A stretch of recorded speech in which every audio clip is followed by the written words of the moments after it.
house today, looking at the bathroom and GFCI receptacles. Alright, they have GFCI installed in the bathrooms. It pops, it trips when tested with a button.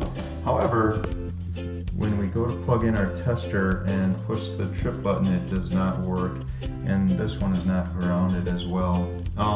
Anyhow, that's an indication that it's improperly wired.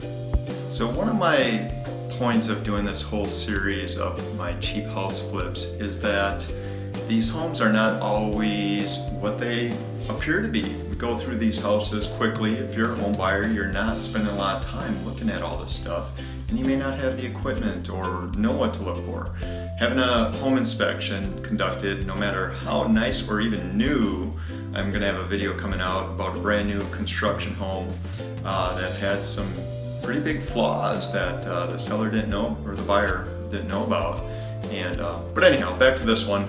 So yeah, going through the house, you're not spending time, you're not looking into it, and it looks pretty, it looks nice, but there are safety hazards that can still lurk around in these areas that you may not be looking, or possibly even the seller or the investor that's flipping it didn't know about or didn't take the time to look into. So anyhow, keep watching, they keep coming.